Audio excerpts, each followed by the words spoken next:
If people could remain on mute, please, unless you are going to speak, that would be great. If you can raise questions in the chat, we'll monitor the chat, but then if there is time for question and answer as we go through, then if you raise your hand, then we can recognize people in that way as well. So without further ado, hand over to Ben to give us an update on the consultation response. Ben.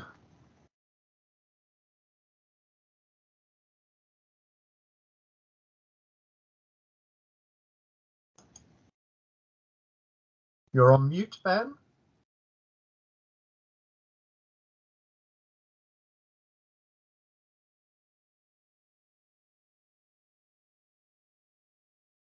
Hello? I'm trying. Oh, right, good. We're going to get there. Yep, you're there. Okay, great. Okay. So, yeah, hopefully you can see slide 4 now. Yeah, okay. So the consultation response, so obviously the draft plan was published last November, and many people on this call and elsewhere fed back lots and lots of useful comments. These have been reviewed by each of our work streams and through our WRA alignment group, and a consultation response document has been developed, and actually it was signed off by the WRA board just this morning for release, and so that's due to be published by the 21st of July, and everyone on this call within the SAG will be party to that updated document. So just by way of kind of giving a little bit of a flavour for what it is before I touch on a couple of details, the consultation response document will represent really a kind of a line in the sand to explain where we are at this moment, and respond to a couple of key kind of thematic comments and subject matter areas that came about through the consultation process. So when you open up that document, you'll get an update on the things that have changed and been updated within guidance coming down from the regulators, and within work packages that we are either leading or part of, or on steering groups of, and how that's influencing the way we're working through to the final plan. And you'll see an update on where we are in our position in terms of the nature of the work that we're undertaking between now and the final plan, without it necessarily giving you the final copy, the final outcome of that. It'll be a kind of as I say, a marker as to how we're progressing through with those comments. But you'll see comments under the themes of the environment and the environment's destination in particular, which represents the future ambition around license reductions to improve and protect the environment. You'll see comments and our updates around demand management, the nature of our supply option development process, and the way in which we've worked across the companies, other sectors and other regions, and hopefully bring it all together also to explain how we're going to update our technical suite of documentation to back all of that up. If you'd like to drop onto slide 5, I just want to touch on a couple of key things that have come out from those discussions that are worth just noting. I think, are we on slide 5? Should be titled Demand Management Targets. Someone confirm, are we on slide 5? No, we're not. Don't know, the slides seem to have frozen. I think they must be going slowly. Yeah. Well, while we work through to slide 5, I've got it in front of me, so I can talk through it for you. So a key theme that came out during the consultation, both from our stakeholders, our strategic advisory group members, and the regulators, was around the ambition on demand management. And so within our consultation response document, you'll see a much stronger reference to the updated demand management targets. So here we're covering public water supply leakage reduction and actions to reduce household and non-household demand. And absolutely what we're looking to do is to present a final plan that comes much closer to those and does present a much higher level of ambition on both leakage reduction and demand management. And through that, we're going to understand the consequences that that has on our choice of supply options, and particularly from a regional perspective, our choice of low regret, robust, strategic supply options. But one thing we're working with our water company members on right now is to gather up updated demand forecasts, bearing in mind the uncertainties that arise from the delivery of the reductions that a demand management package that has strong links to behaviours, or leakage reduction that has a strong link to what will be large scale investment and an ability to actually find, identify and fix leaks over a long period of time. Okay, so the slide has finally popped up in front of me, so hopefully others can see that now. Paul, can you see it? Yeah, I can see it, Paul's given a confirmation there. Okay, so yeah, just briefly to explain the wider context. There's an overall distribution input target been handed down to the water industry of reaching 20% by 2038, and that's a reduction of 20% from a 2019-20 baseline. And the steps, the blue items above that, in terms of per capita consumption, non-household demand and leakage reduction, all form part of our targets to meet that wider distribution input target. And distribution input, for those that don't know, is effectively the amount of water that's put into the supply network. So it's been taken from the environment, taken from reservoirs, taken from existing sources and put into supply. So yeah, that's on demand management. So you'll see greater commentary around that in the consultation document and greater detail within the final plan. If you'd like to step onto the next slide, please, number 6, titled Regional Reconciliation. Yep, it's up, Ben. Great, thanks. So while it's being shown, a key thing that came out of the consultation was a desire to make sure that we truly have captured the full range of supply options at our disposal, both at company, region, and across regional boundaries. And so we've worked hard with Water Resources Southeast in particular, Water Resources North, Water Resources West, to just make sure that within our regional reconciliation process, which is the process whereby we identify these cross-regional opportunities, that we truly have captured those. So I won't read the slide verbatim, but in essence, with Water Resources North, our position will remain unchanged. The opportunities for sharing water in a southerly direction remain quite hypothetical at this point. Each of our regions faces great uncertainty and has a desire to drive environmental improvement and protection and drought resilience within our own region. So that's something that we're definitely going to be keeping a watching brief on for the next round of planning. But as it stands, that remains as is. From a Water Resources West perspective, it's very, very similar. But the more interesting one is probably on the WRE Water Resources Southeast exchange. And so if you'd just like to drop onto the next slide, please. What we've got here is an opportunity to resolve a challenge that was identified first of all by the Environment Agency, and then working in collaboration across the groups. Cambridge Water in particular has a real challenge in terms of its geography and its water stressed situation and the growth that's within that patch to deliver greater resilience as well as environmental improvements really by the mid-2030s. And as it stands within our draft plan, for those that remember, and Cambridge Water was set to be reliant on a temporary transfer from Anglian Water from Grafham Reservoir. But there are concerns about that because that was going to be reliant on a slight change to the way Grafham Reservoir was filled associated with the drought permit. And so a possible solution that's now really been agreed in principle between Affinity Water, Water Resources Southeast, Anglian Water, Cambridge Water, and now the Environment Agency is to unlock the use of what is another strategic resource option, the Grand Union Canal transfer. So if you go on to the next slide, please, Daniel. What you can see here in terms of the solution is, I think, can be chalked up as quite a good collaborative win, really, if it can be brought about. So I won't explain all the details about Minworth and the Grand Union Canal, but in essence, this is water that will be coming from the Water Resources West region, making its way through the Grand Union Canal into Affinity Water supply zone, and that will allow Affinity Water to relax its draw from Anglian Water, which currently exists. And this we call a reverse trade within our modelling. It's effectively scaling back on water that's exported from our region currently.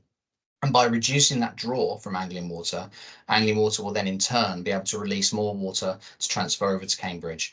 And this is due to take place at the earliest in 2032, thanks to an early delivery of the full scale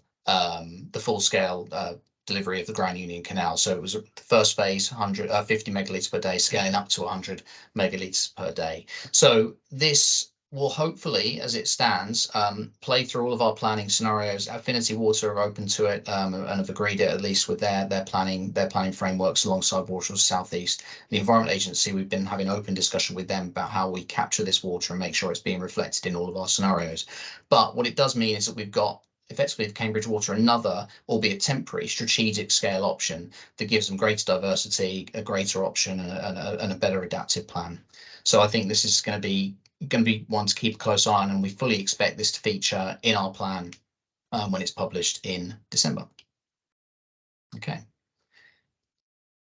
So just going to give a brief update on the Gate 2 decisions around the strategic resource options that have been submitted as part of our regional plan and the associated company plans, and also on the Advanced Infrastructure Delivery Fund. So if you skip on to the next slide, Daniel, I've just got two that map out where these are just for reference. So there were draft Advanced Infrastructure Delivery Fund proposals put out by Ofwat earlier in the year. And just for reference, this is about releasing the ability to invest early in certain schemes that provide resilience. And by investing in early, it unlocks greater opportunities further down the line.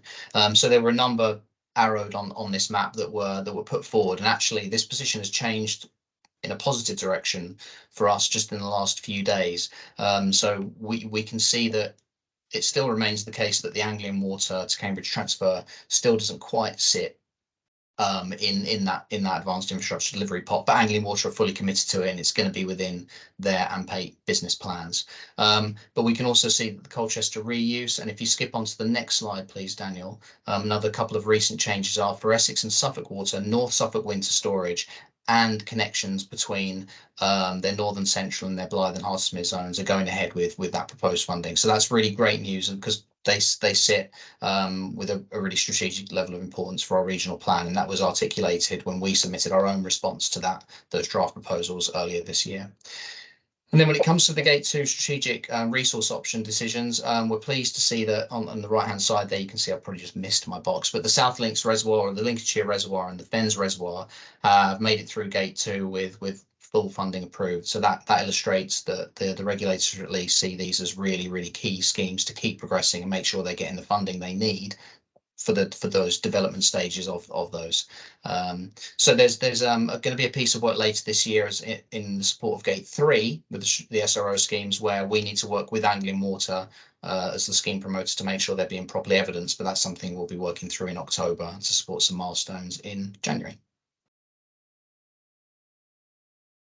All right, now I've got one more slide, Daniel, just to briefly touch on our focus ahead of the final plan. So all of that being said, outlined a couple of the key critical changes, but just as a kind of reminder here that our focus within the technical program in the run up to the December publication is really to produce what will ultimately be an evolution of what you saw in the draft plan. This is not going to be a wholesale change to the whole shape of the plan.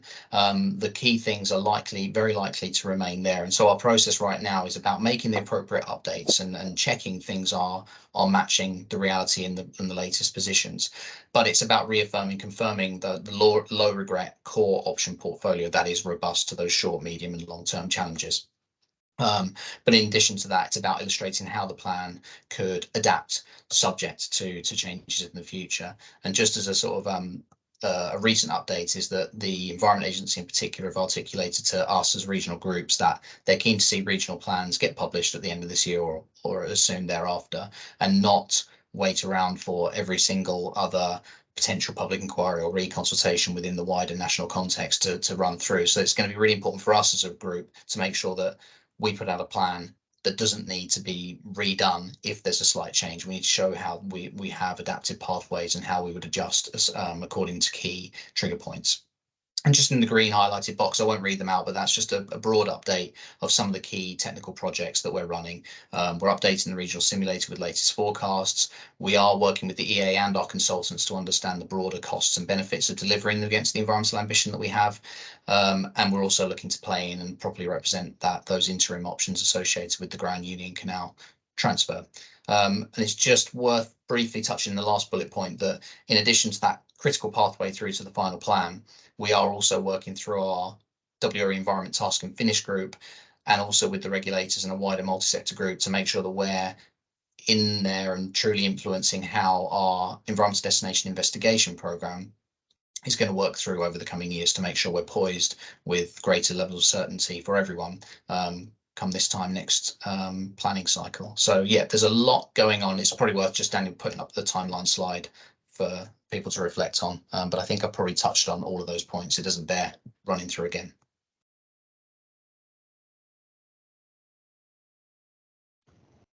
So a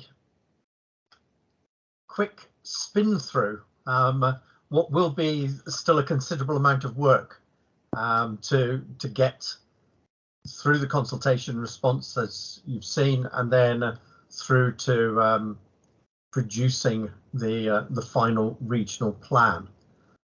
So any questions for Ben?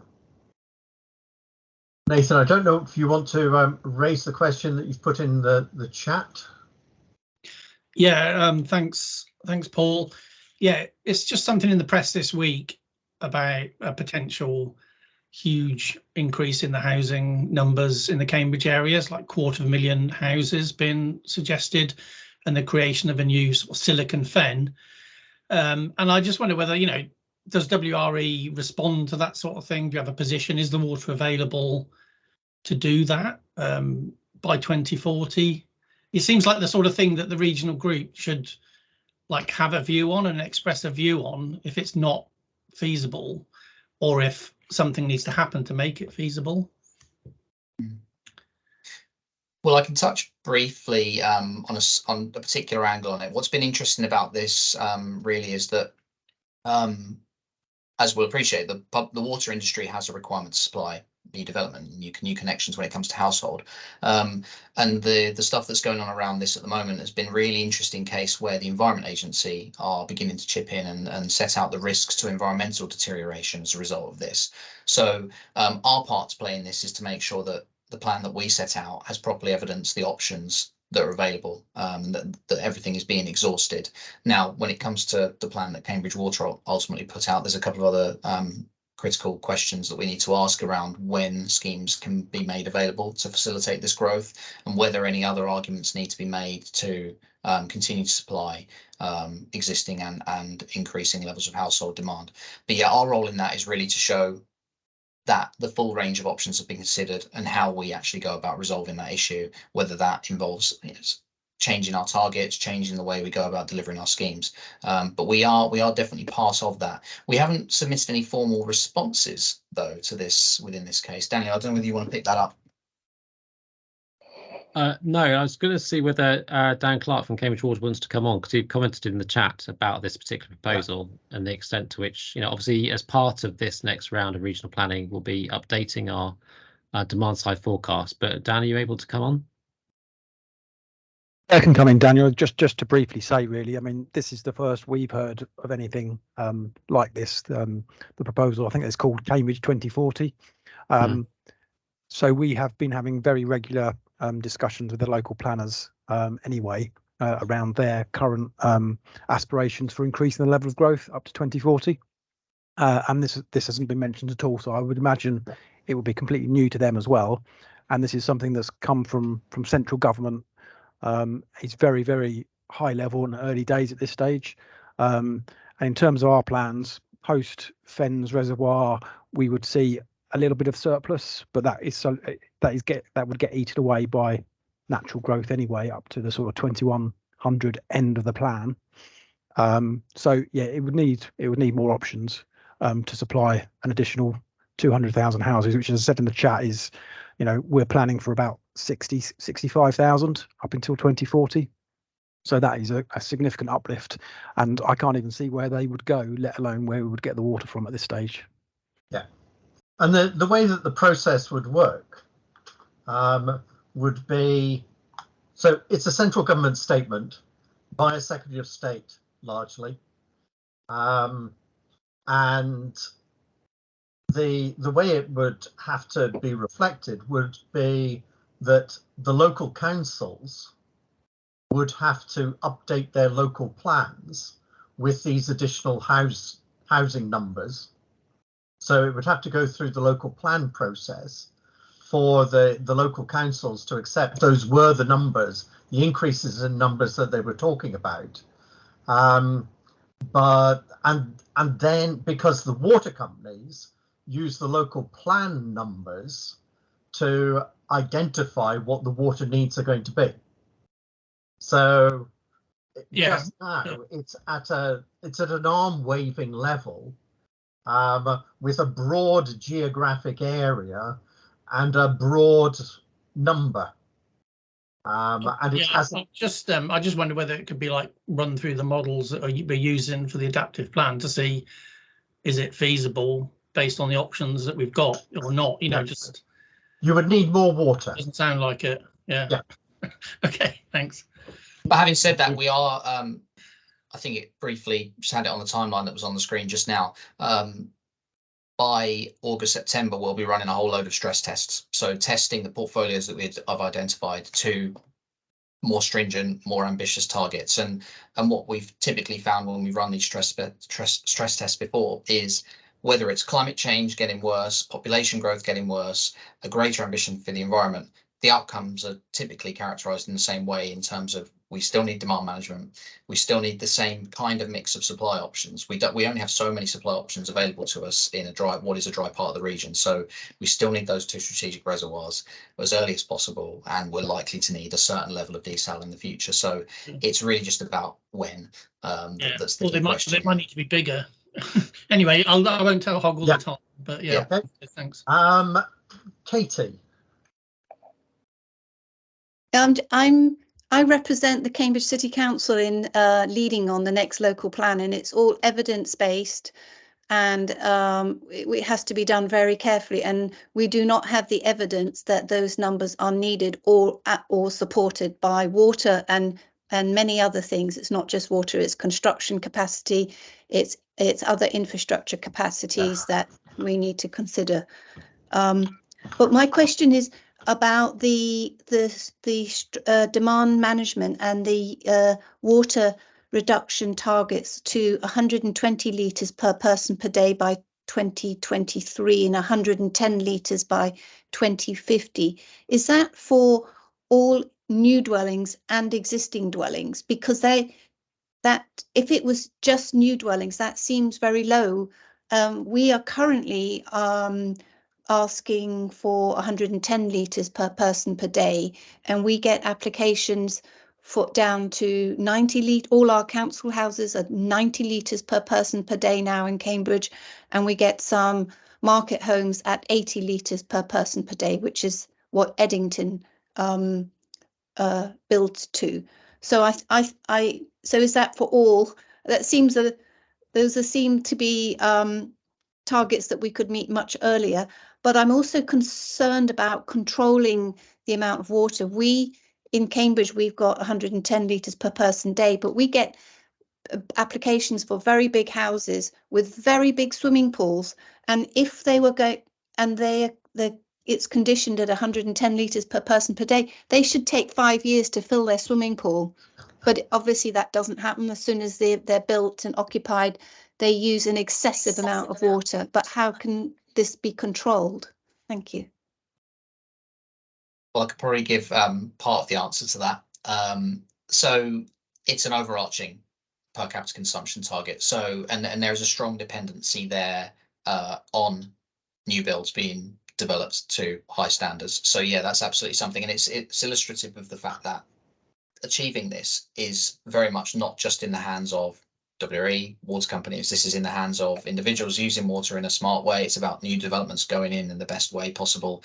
It's about proposals that the government has around water using fixtures and fittings and labels. So but what that means is there's a lot of uncertainty in this. Any given person could probably easily deliver that with the right behavioural changes, but this is across a whole regional patch or a national picture where there's a lot of things at work, and that's why we need to make sure that we're stress testing the plan and understanding the consequences if some of these demand savings don't quite come about. These targets are ambitious, and then with ambition comes a little bit of risk, I suppose. It's uncertain, so we need to make sure that the plan can adapt to something that might not quite meet that overarching goal.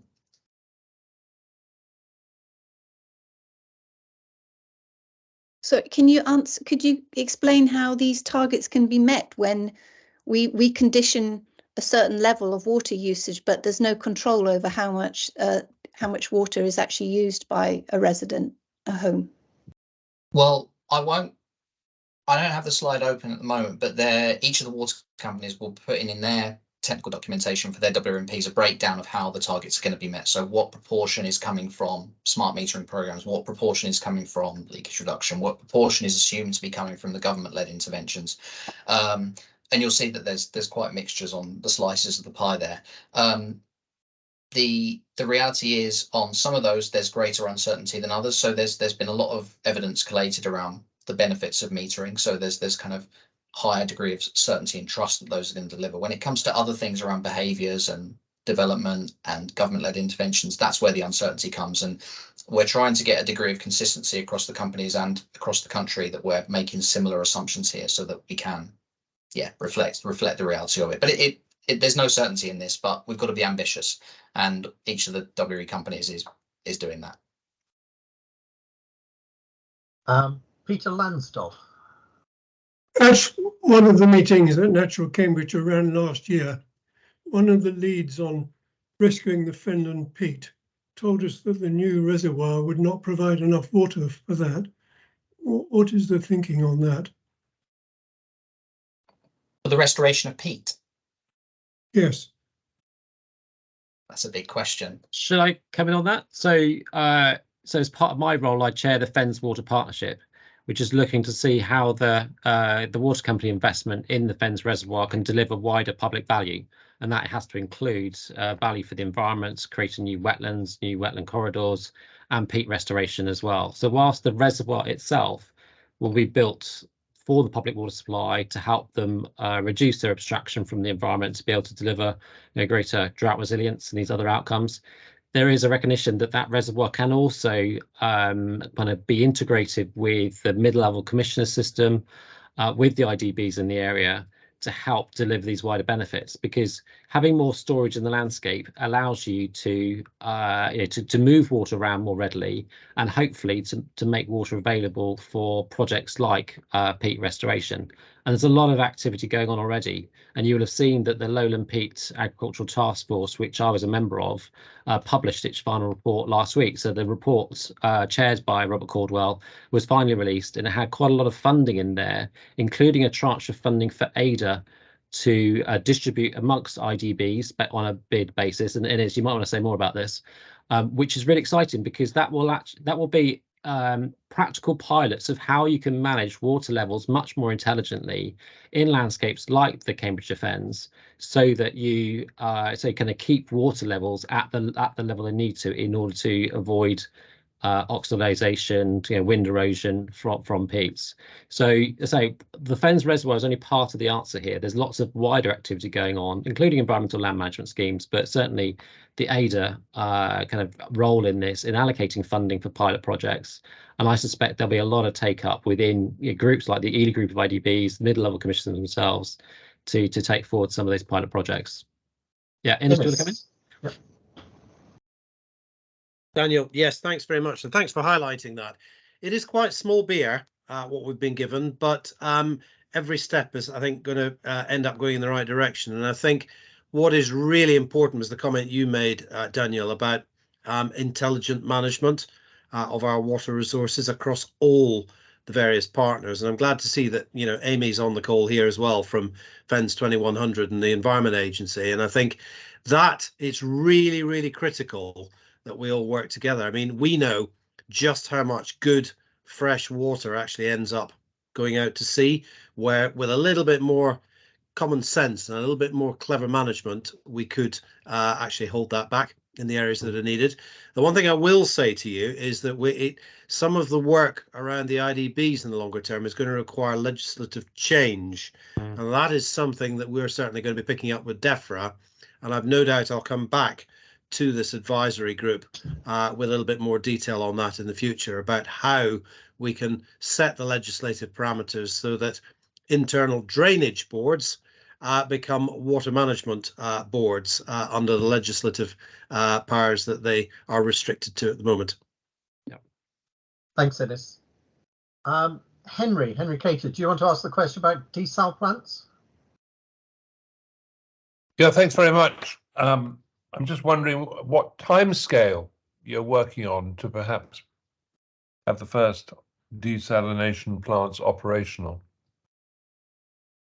So those the way the plan is structured at the moment is that it kind of tiers through the process. So demand management, leakage reduction, some of those interim solutions around water reuse, then leading into the strategic reservoirs, and then desalination.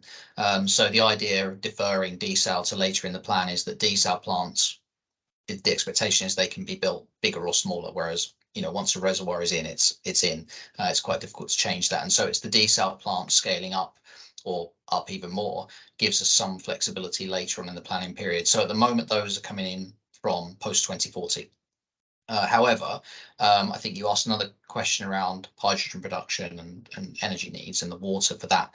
I know that some of our member companies are thinking seriously about making sure that there's funding available in the next investment cycle to properly work up how these desalination plants can work most effectively with least environmental impact, making sure the waste streams from them are being used in the most appropriate way, and then more importantly, opportunities for collaboration with the energy sector and the hydrogen production sector are coming through, and we've had a couple of productive conversations with those involved in that line of thinking, and so with that in mind, we're trying to work with them to understand the timings that they might be looking at in terms of their economically viable propositions, and understanding whether there's an opportunity to bring forward some options if it's environmentally sound to do so, and if the collaboration opportunity exists. But at the moment, our core plan suggests 2040 onwards for those desal plants.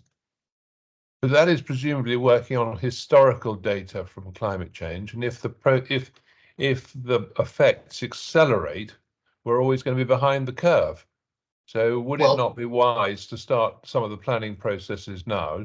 Because otherwise, all your schemes are relying on existing water supplies, either diverting them or capturing it from, stopping it going out. You haven't got anything in the plan that's actually sort of creating new water. Yeah.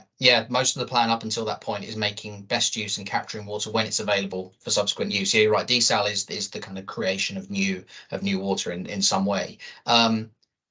Regarding climate change, the modelling does incorporate projections of climate change, and we've kind of explored a range of them. But it's an important point that there's a lot of reliance on water to deliver other targets associated with climate change, like the net zero targets within the water industry and then nationally, and the role that hydrogen production and the change in energy mix is going to play. So there's a big responsibility from a water perspective to make sure that that's not a barrier to stopping us achieving those broader targets. Into just one quick comment on historic data. It's a great point that at the moment, the exact location, the exact demands from hydrogen production, as an example, are not yet known. And so they haven't formally, fully been incorporated into our planning assumptions. And that's why we're trying to do this kind of wash up exercise to make sure we understand where are these projects that are in the pipeline, which water company needs to be talking to them, where might they get their water from? Do they need to develop their own desalination plant? Who knows? There's lots of things. There's lots of things at play. But at the moment, we have our base energy related forecasts. Locate them where they have historically been located. We need to work much more closely with the energy sector to understand where they might be. And there are projects. The Environment Agency is commissioning a project on this right now, actually, to conclude early next year. And I think the reservoirs and some of the IDB work would also be, it's quasi new water because it is previously unused water, which was just discharging out to sea. So it is effectively unused water. So what we're doing is increasing the effective capture of rainwater, which then goes into storage and then can subsequently be used. So it isn't a water source that we currently have because it is just discharging somewhere within the overall system. So it is effectively a new source of water. I understand that, Paul, but I had understood that the reservoirs on the whole were for public water supply. Yes, they are. So what about the environment and agriculture and the other stakeholders? Well, in terms of the environment, it allows water to be left in the environment in places where it's currently being unsustainably abstracted. And then one of the bits of work that people like Daniel and others and Anglian Water are looking at are what are the wider benefits that can be derived from the reservoirs through things like open water transfers. But in addition to that, is it possible, and just now there's a sort of block on this, but would it be possible to increase the size of the reservoirs so that they became a truly multi-sectoral source of water? The block to that just now is what's the funding mechanism, because just now Ofwat will only allow money to be invested by the water companies, which is for the benefit of public water supply customers. And that's one of the other areas that we need to be working on in all of this space, to see how you can provide multi-sectoral funding for something like those reservoir systems. Well, thanks, Paul. I understand that, but I've always believed that water resources should be representing multi-stakeholder outcomes. Yes, we do. But that you then come up against the block of how do you then fund what it is that you're trying to do, and that's the trying to find a funding mechanism, which would be a significant investment. How do you what's the mechanism that enables you to do that? So we are actively promoting the multi-sector use of those reservoirs, but ultimately it would come down to what's the funding mechanism that enables that to happen. Yeah. And if somebody can find a solution to that, then we can unlock all sorts of wonderful treasures.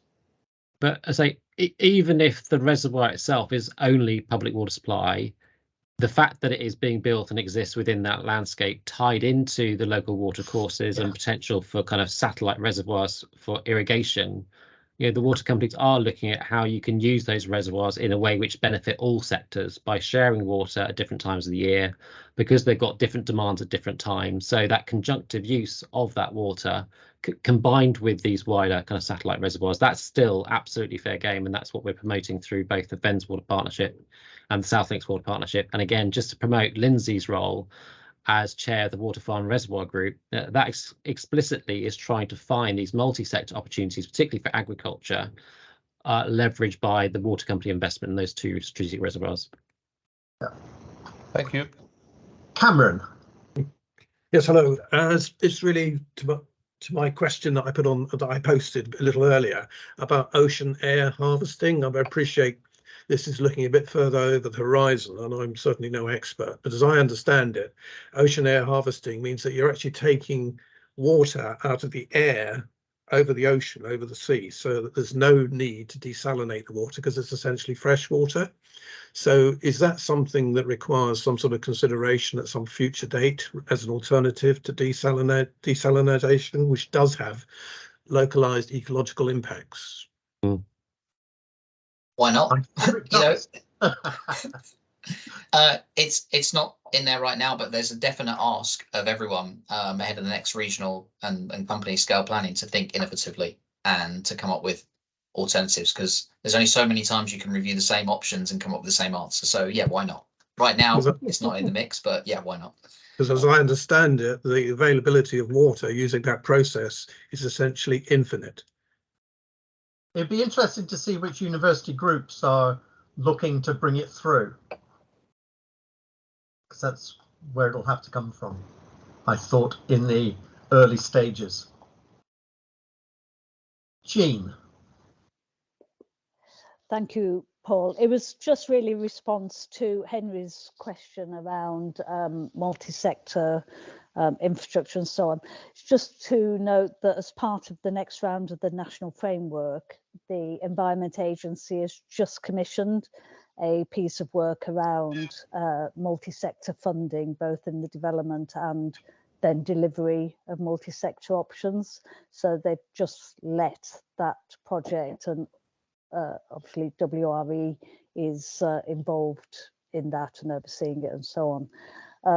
It might be worth, perhaps now the next round of the national framework is getting up and running, at a future session, perhaps get someone along to outline the programme and the various projects that are part of that. So just a thought. Thanks. Yeah. Good idea. Thank you. Claire Higson, do you want to ask the question around planning?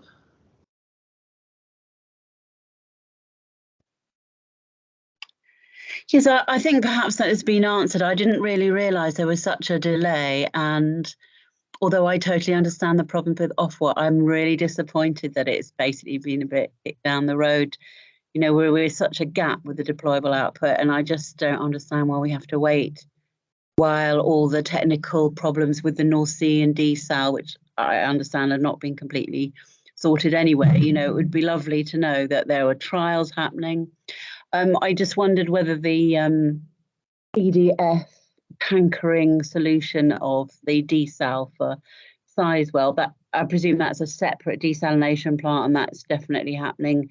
You know, is that going to help speed up stuff? Is that going to help the planning once that kicks in? I think certainly the water companies are actively looking at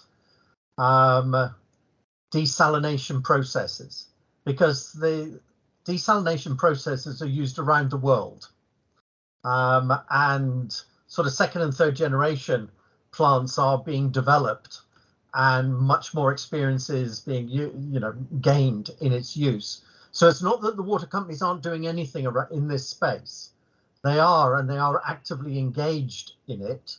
But it's then a matter of looking at, if you take desal, the energy use just now, prior to a zero carbon electricity generation, would have a very significant carbon impact. And you need to balance off that carbon impact against other impacts as well. Once you get to fully renewable energy, then yes, I think it brings in a different dimension. And then you've got this question of, what do you do with the heavy brine solutions which are produced, and how do you deal with those? But again, there is, I know, work going on in that space as well. So it's not nothing's happening. People are actively working on it.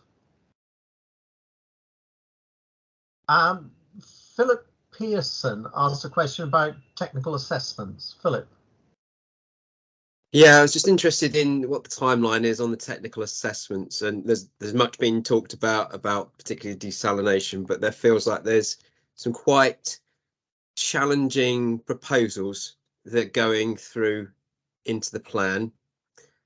The plan is obviously going to have to get signed off, so it's going to have to be demonstrated that it's sound and meets the various tests of approval.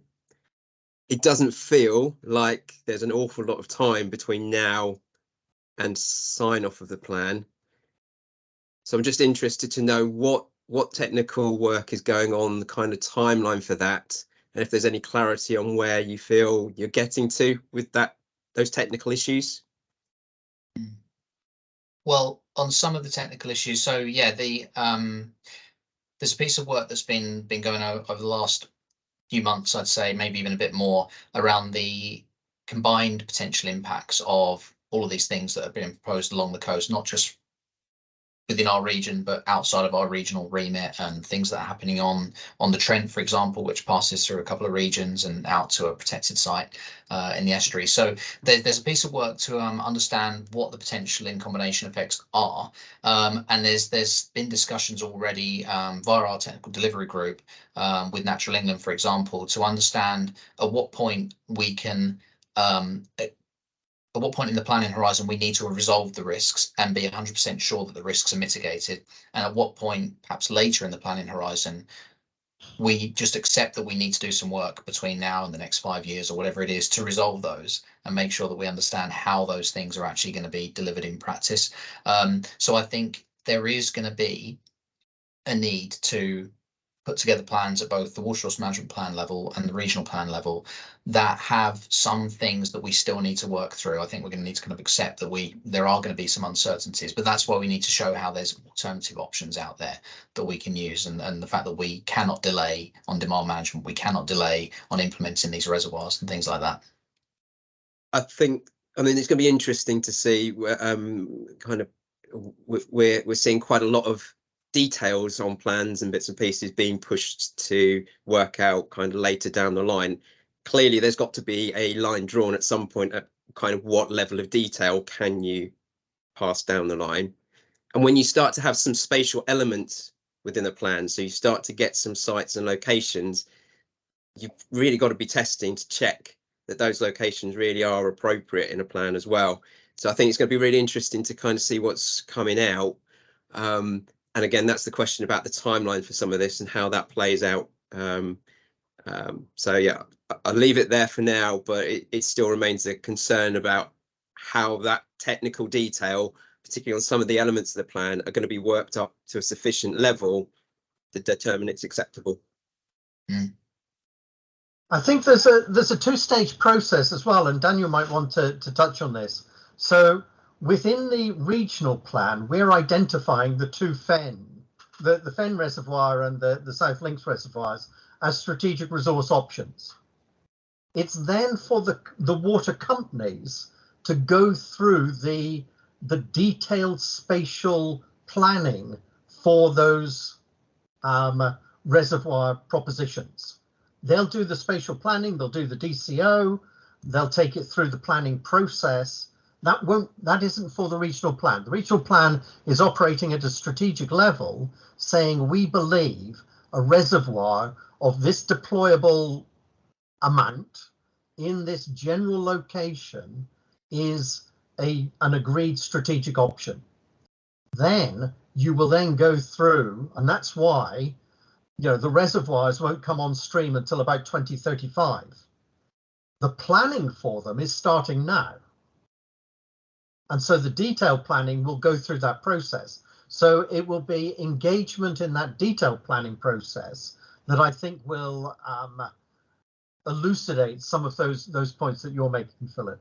And it's in that process that needs to be the engagement about what the spatial issues are.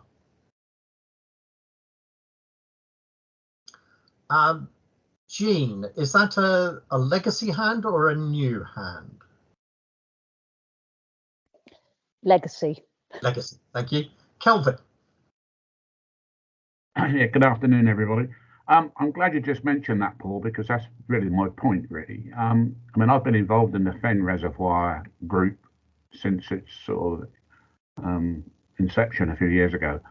And I've always said that, trying to achieve what has now come out as 87 megalitres a day, clearly Rapid has said that's not value for money, and that's why we're back round the table again having another think about it.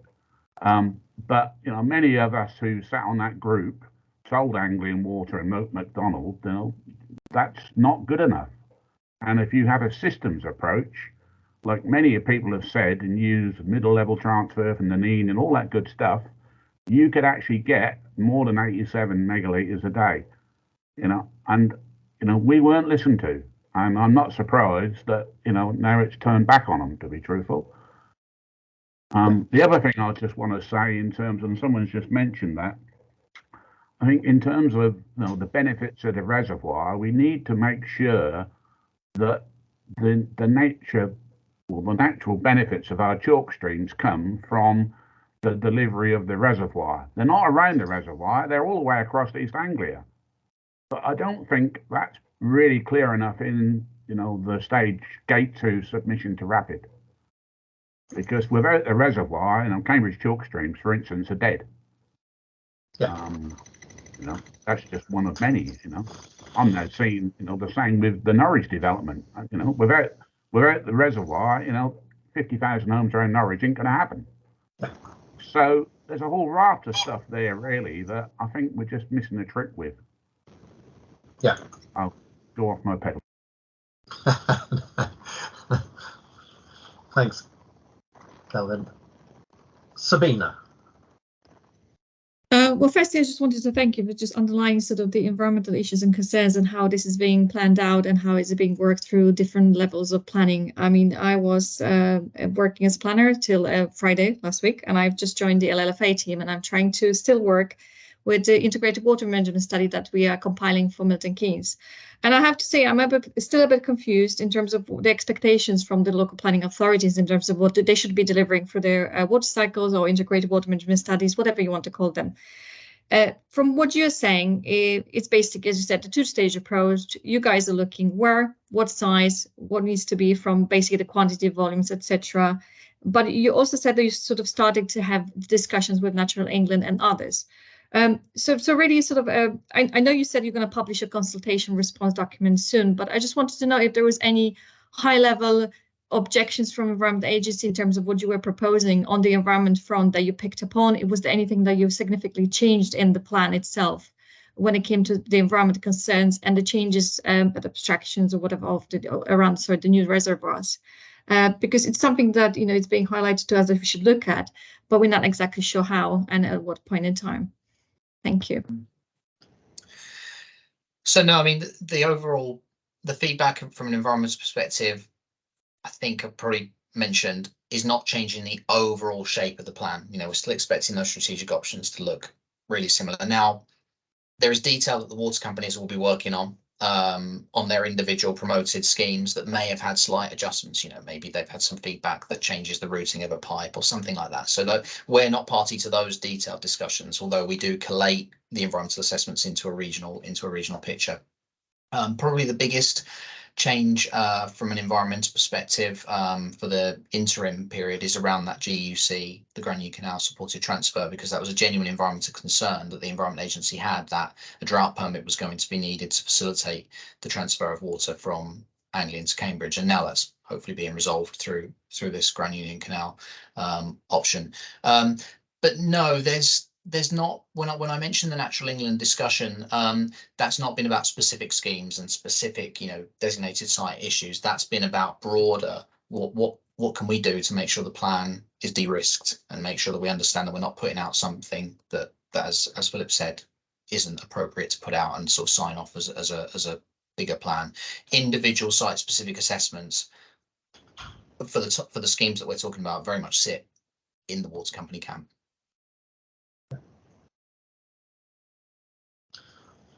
Okay, are there any last calls that people want to make in terms of asking a question that I haven't picked up from the chat that they would like to raise? Otherwise, we'll move on. Yeah, I was going to suggest, I think we probably do need to move on, sadly, yes. Just because we've got quite a few other speakers lined up, including Catherine, to talk about the drought group. Yeah, I can see Katie, you got your hand up. Any last minute quick questions? Oh, I'm actually really impressed with the work that Water Resources East has done across the whole country and mainly here. And I just hope that the lessons that you're learning through this process, you can pass on to the people dealing with grid capacity, because we need the same kind of real regional focus on grid capacity. I think it's very impressive. Thanks. Thank you very much. Thank you for that.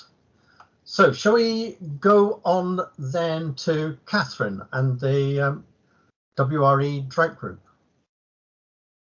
Thanks, Paul.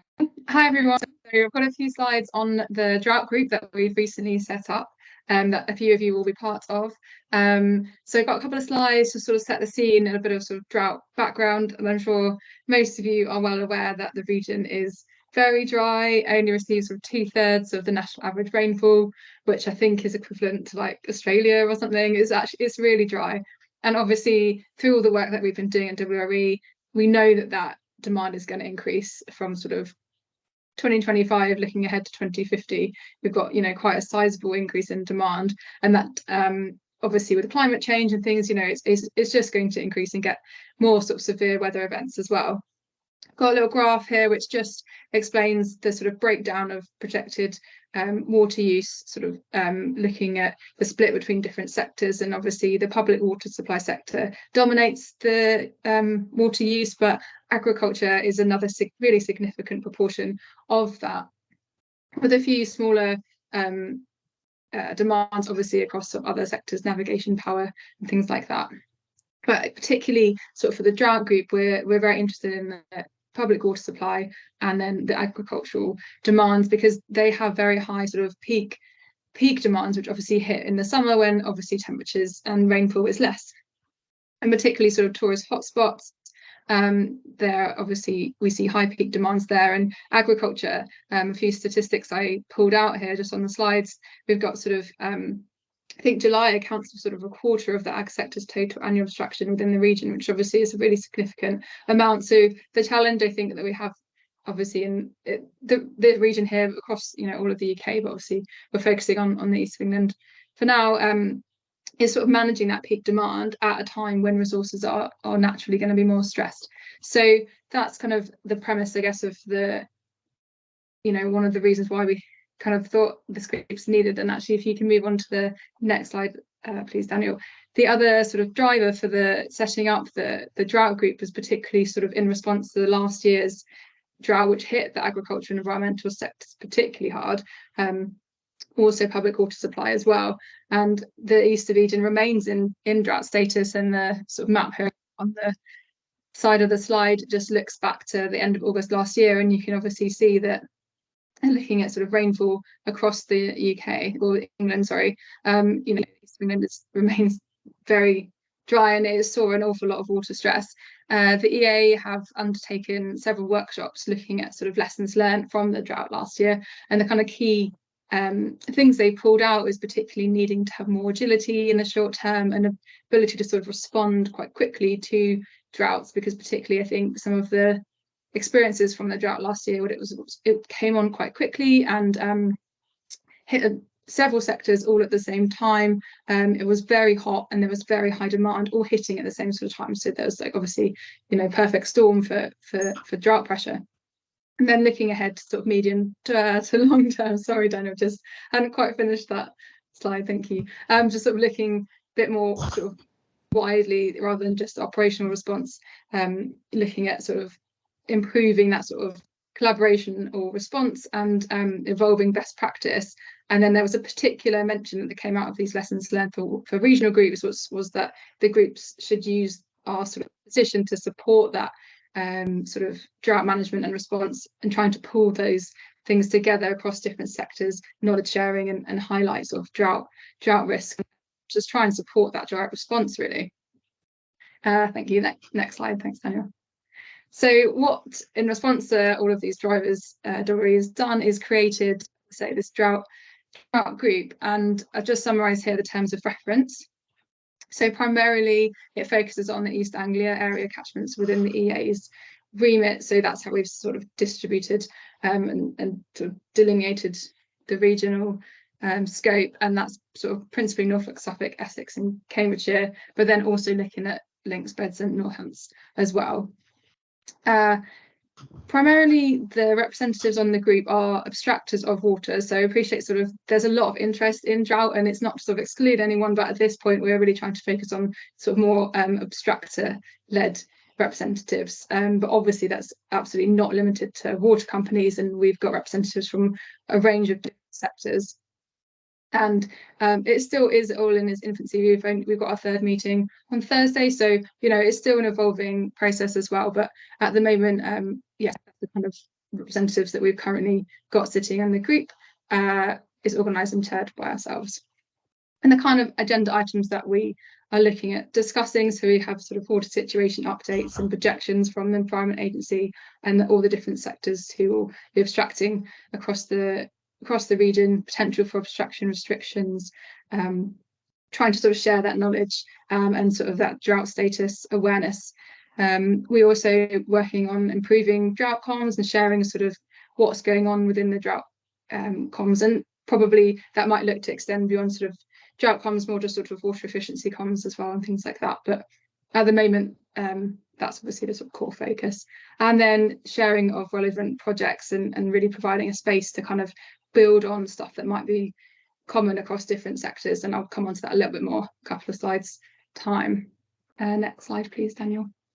So just to summarise then the aims and objectives of the group, I've touched on this a tiny bit, but really it's to pull together sort of an opportunity to share understanding and increase preparedness and drought response across different sectors. Obviously, water companies have a very developed process for drought planning. They have to do drought plans every 5 years. This isn't the case for other sectors. I know there's obviously some really good work that's being undertaken, particularly in the agricultural sector, about developing sort of drought planning guidance, and obviously the EA obviously have their own drought plans as well, but there's definitely a different level of drought understanding and planning and preparedness. So the drought group's seeking to sort of support that, but mostly at a scale. And I think that's it complements the regional plan by providing a short-term focus rather than that sort of longer term piece that the regional plan focuses on.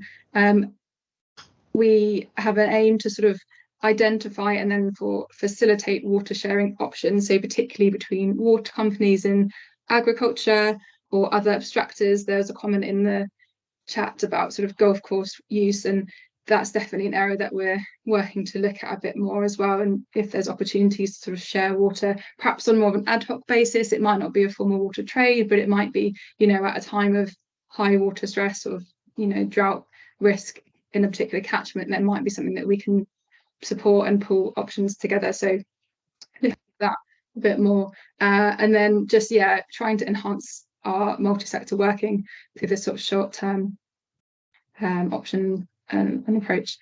Thank you. Next slide, please.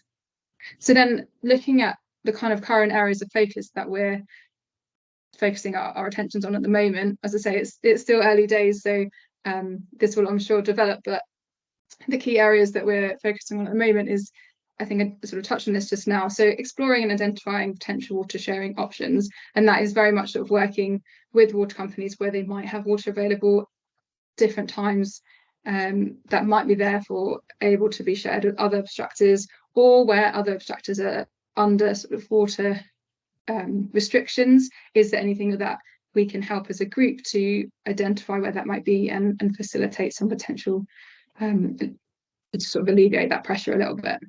So we're undertaking a drought risk mapping exercise. Again, it's still quite early days. We're going through quite a few different conversations with various platforms that exist at the moment to see what might work well. There's lots of different platforms available, like the Rivers Trust have a great sort of live sewage hub, which is something that we're wondering, you know, could we look at drought risk mapping? Or there's the weekly water source trading platform, there's the EA trading platform, there's lots of other potential available tools. So we're really keen to kind of see what we can build on rather than create anything necessarily from scratch. But ideally, we'd like to create some sort of drought risk map, helping to sort of provide that early visibility and share that wider drought risk potential, and then correlate that with potential options for water sharing where they might occur. So that is something that we're looking to develop. And then the other big area that the group is keen to work on more is developing a regional drought communication strategy. So obviously we know that water companies have very developed comms programs and will be, you know, doing a lot of work to get in touch with their customers about drought communications. Obviously they've got Nathan Waterwise doing great work obviously on water efficiency. There's lots of other messaging that comes out from the NFU, Canal and Rivers Trust. So sort of trying to bring that all together and making sure everyone is joined up, and perhaps, you know, there's stuff that WRE as an independent voice can also offer, because we kind of sit within that unique space of pulling everyone together and aren't necessarily representing any one sector. So looking at how we can best use our role to sort of support on that drought comms and providing that sort of joined up perspective, really. So that is like quite a quick run through of the things that we are seeking to get out of the drought group. I've also got a couple of slides that might be of interest on the drought situation, but I'm also quite conscious of time. And before I go on to those, I'm happy to see if there's any questions just about the drought group more specifically. And it might be, Daniel, that we don't run on those. We can skip those drought situation slides. I'm really conscious that we've got quite a few things to get through today. So yeah, any questions, or is everyone happy about that? I can see Cameron, hi. Sorry to jump in. Sorry. Yes. Has there been the drought group? Is it proposing, or has it already sort of consulted with local businesses and commercial premises, etc.?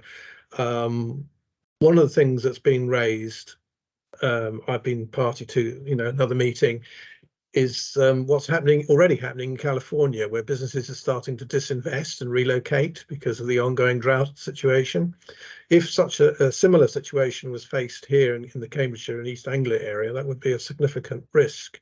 So is that part of the consideration of the drought group? Are you actively talking to businesses about their concerns and their experiences if water becomes scarcer?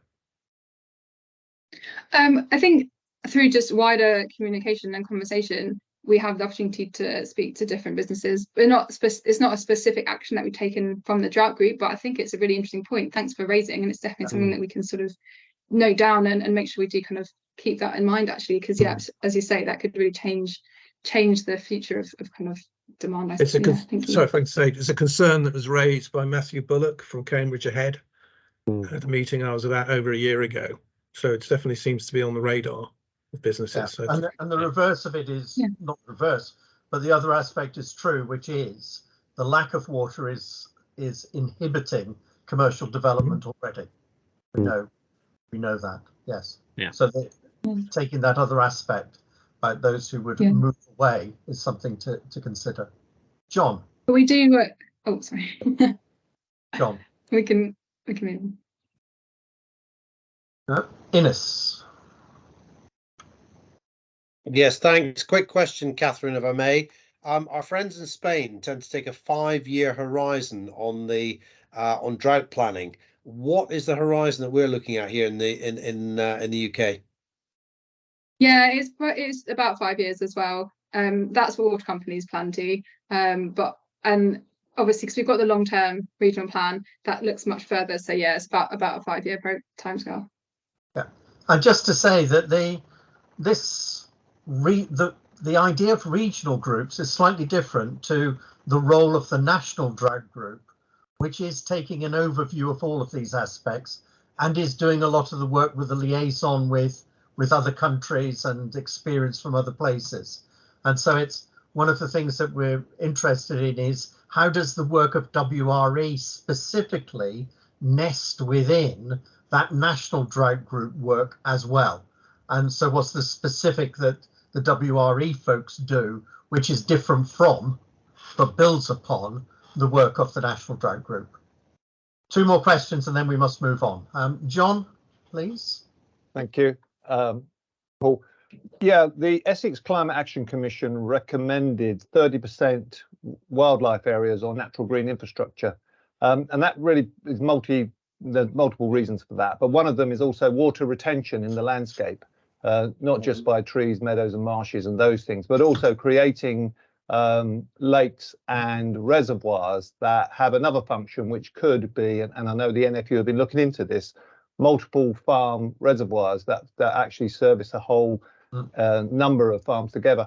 And obviously that is non-public water supply, but obviously you've shown, Catherine, that that's critical in terms of our region, that supply of water.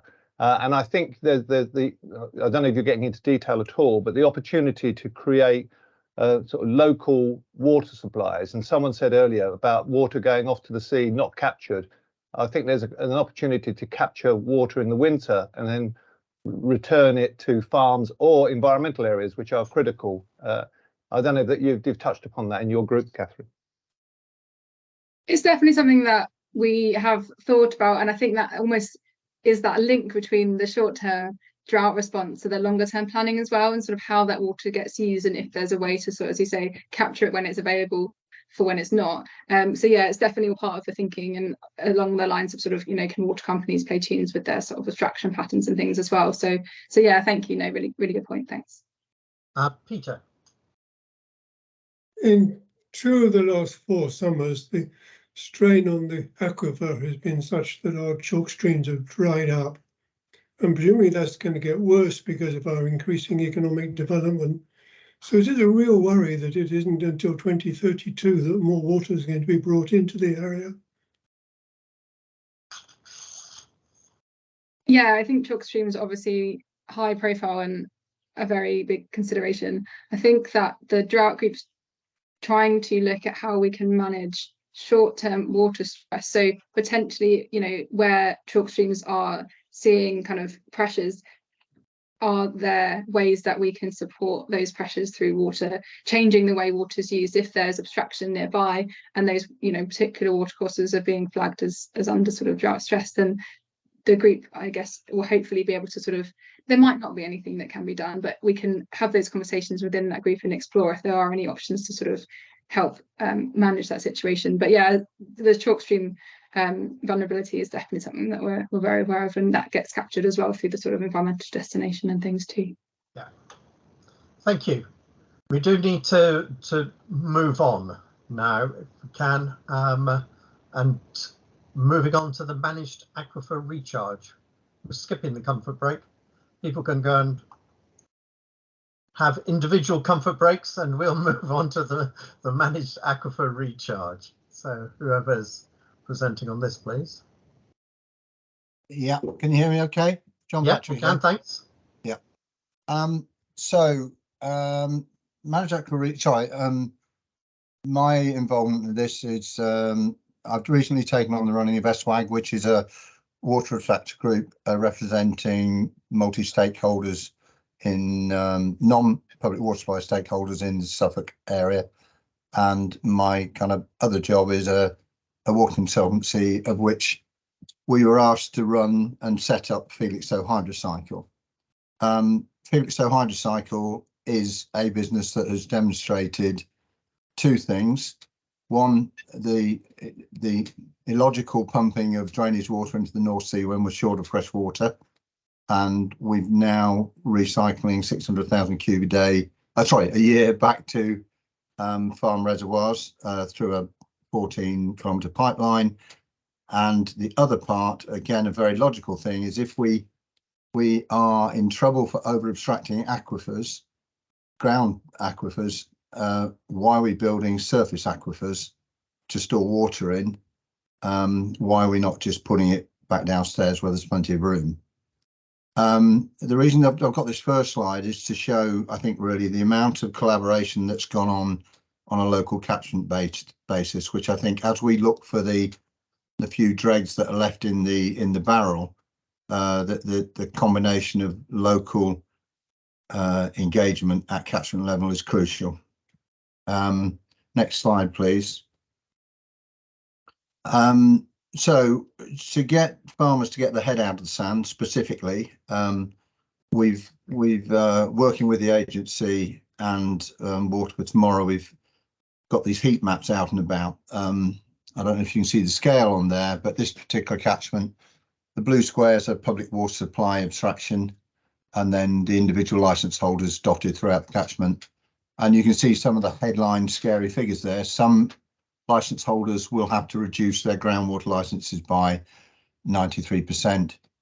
These are quite scary figures, and this has prompted and is encouraging a behaviour change amongst agriculture, particularly to look at a different source of water to mitigate the loss. Now, that loss is, interestingly, looking at the strategic options earlier in this meeting, we are looking for local resource options, and we need to find those by 2030, because by 2030 this license cutback will have occurred with environmental permits, and all of the protections around license right will have gone. So it is quite an urgent requirement. And so what we wanted to do with MAR was to demonstrate, when there was a lot of bad news around, that there was hope as we encourage farmers to change their behaviour towards a sustainable abstraction. Next slide, please. So what is it? Very simply, putting water back in the ground. We have to, because we're not using potable water, unlike ASR, we can't pump it back in. It has to go back in through the aquifer, so we get an element of natural filtering. Understandably, the EA are very nervous that we could pollute the national aquifer. And so the monitoring of the quality standards is very high. And we've got to prove that the water goes into the ground, stays there, and then somewhat bizarrely for me, we have to make sure we take every drop that we put in out, which is, if we were quite happy to say 20% stays in for the benefit of the environment. But even though we've tested this water to death for 590 different compounds, there is still deemed to be a pollutant risk, so we have to take every drop we put in out. Something I would like to see some flexibility on if this is going to develop wider. Next slide, please. This is the Felixstowe hydrocycle pipeline we put in from an IDB pump site based on the Devon estuary, and we're taking the MAR water off at the Blue Arrow, pretty much back up towards Ipswich, where one of the benefits of this is that the just before it goes into the estuary, we've got a 20-acre reed bed effectively, and we knew that that would give us really clean water in terms of two of the major pollutants of nitrate and phosphate with the stripping that goes on in that reed bed. So this was a good site to trial. Next slide, please. We worked closely with a brilliant guy called Matt Ramscar at the Environment Agency to try and identify where there were appropriate buckets of aquifer that would not only be good at receiving but retaining water, and were not too close to what I call plug holes in the bath, so that the water would go in and stay. And with their help, we modelled a site close to our pipeline route, which looks sensible. Next slide, please. Very simply, we put 15,000 on the ground. This is last April, not this current year. And we cast around the world to see who was doing it in any form. A lot of people were using open trenches, but to get the water back in, but it's brought with biofilm and doesn't work well in cool temperatures. So we went for the very logical choice: if land drainage can take water out of the land, why can't it put it back in? And so bit of a flyer, but we went for a land drainage system, and then put the water in, which it went in remarkably well, and then abstracted it through a traditional borehole system. Next slide, please. This is the layout on the field. At the top there, you see a blue lagoon, small header tank servicing one twin wall pipe, and then with a series of laterals coming off. The idea of doing like this was, if it was successful, we could expand the scale of this along that header main. All the crosses are a mixture of abstraction boreholes or observation boreholes, so that we could prove to the agency where the water was going if we were successful in getting it in. Next slide, please.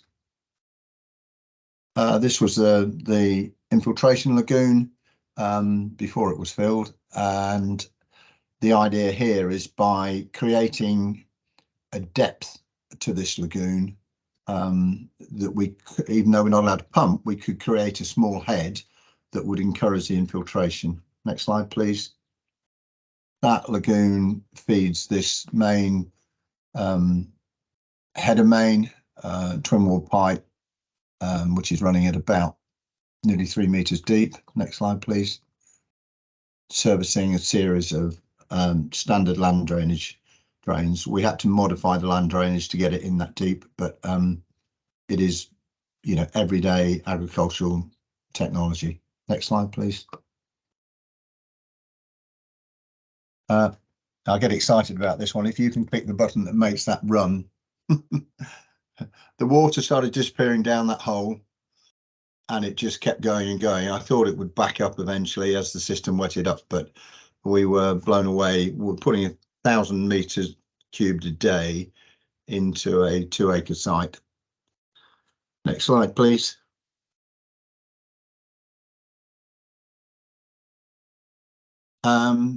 Quality obviously was the challenge. As I said, the resource we were taking from the reed bed had cleared up brilliantly the phosphate and nitrate potential pollution. So we're actually, the water we're putting in is diluting the nitrate and phosphate issue in the aquifer.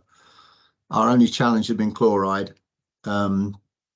This is still well below public water supply drinking level, but because it is higher than the baseline in the groundwater, it is deemed in theory to be a pollutant. So we now have limiters and live sensors on the pumps, and if we get above 120 threshold, we do divert the water to the reservoir, and we'll use it later in the year, which is acceptable.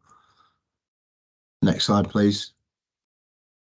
Sorry, interestingly, the chloride issue we all thought would be coming from the proximity to the coast. Actually, the chloride was coming off the A12 and the A14 when they salt it hard in the winter. So the summary is we got 1,000 cube a day in comfortably, and maybe not surprisingly, the aquifer was very good. Its characteristics that made it good at holding the water, which was good news, was also meant it was not very good at letting it go. We have since refined the abstraction process. This particular site is not fully commercial because the amount of bore installation we would do and the running costs of running those bores would not be a perfect choice going forward. But the interest has been so significant in this, where the members of Felixstowe Hydrogen Cycle are going to fund this for 2 years while we further develop the learning process with the Environment Agency. Next slide, please. So why are we considering doing it? This is the MAR site on the left. It takes up about 2 acres, and if you wanted to, you could farm over the top of that. It has no impact on land loss. That particular site, if we were doing it on a commercial basis, would be about 150,000, and we could store 200,000 cube in the ground. To store 200,000 cube in a reservoir, we're looking at the build going on the right. 200,000 lined reservoir build is probably coming in at nearer 650,000 and has a massive land take, which obviously is used for nothing but storing water. So that's a quick run through, Daniel. Hopefully that's okay on timing. Hopefully that's shown you what we're trying to do, and take any questions. Thanks, John. Any questions? Can I just ask a sort of a two-part question very quickly? Has anybody, in terms of the water that you're abstracting and then discharging, does it have a discharge consent? Yeah. And has the EA put a discharge consent on? And secondly, has anybody from the waste part of the Environment Agency said that this was a disposal activity? Because if you inject waste material or any material into an underground aquifer, it's classified as a disposal activity strictly. You're right on both, Paul. We've had to get both of those permissions to be able to operate this, and I understand the agency is under resourced at the moment, but it was a frustration for this year because the lack of capacity to write those permissions meant that our trial that we hope to run this year, instead of running for 12 weeks, we could only run for 3. But it is. I understand. We are actually coming under some regulations to do with waste disposal from sewage work, which isn't quite proportional to what we're doing here, but that's the only legislation we can come under. Yeah. Okay. Thanks. Catherine. Thank you. It's a really, really interesting concept, really exciting. Can I just ask a question about funding? And I'm just wondering how scalable this would be on a national basis, because we all know how poor things are at the moment, economically speaking. So that's my question. So putting water back in the ground, from what I can see from talking to various people in EA and public water supply, falls into MAR, which is really targeting small local catchments, so gravel and crag aquifers, which is within the reach of agricultural economics. So if you put that at a cost of £1, let's just say, ASR, which is the larger scale chalk recharge activity going, which is being explored by public water supply companies, comes at about 10 times the cost, and has a considerably bigger scale, which interests public water supplies. The direct funding of agriculture in these, I've been exploring with the Rural Payments Agency whether the current round of grant funding for agricultural reservoirs would apply to this, and I'm getting a very slow answer. So I think we will miss this year's round of funding, but it could. I can see no reason why in the future it wouldn't apply to that. I think the speed of developing of this needs further engagement from the agency around the regulatory side to make it easier for individuals to engage with. Yeah. Thanks. Giles and then John. Giles first. Yeah, thank you. Yeah, it's going to be more sort of an observation based on some of the comments raised about the recovery of the chalk streams. Some of the work I've been involved in this particular project for a while, but sort of the recovery of the rivers is going to be linked to the intensity of rainfall as it delivers and the long periods of dry. So once we remove something away, doesn't mean it's going to sort of necessarily aid recovery if we get these short, intense bursts of rain.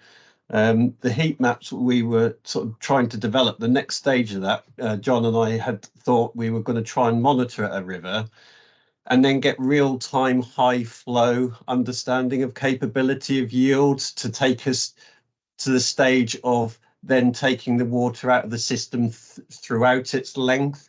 And it's sort of linked to Philip Pearson's comment earlier about understanding the consequence of the environmental impact of taking the water away, because this water is important even in high flows to the environment, and then sort of working out your, not say least worst, or optimizing the bang for your buck. And I think the one thing that links all of these things together, and it's been talked about for a very long time, is the water level management plans and updating them. And it's coming to the fore now.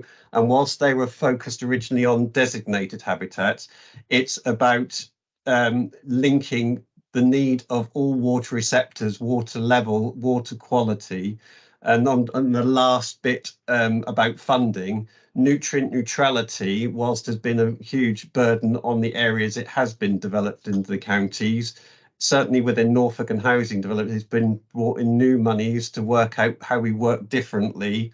And one of the things that John and I are now working on with a project is trying to work out the appropriateness of bio-cleaning to clean the liquor up, whatever its source. So we are confident that it can go back into the ground.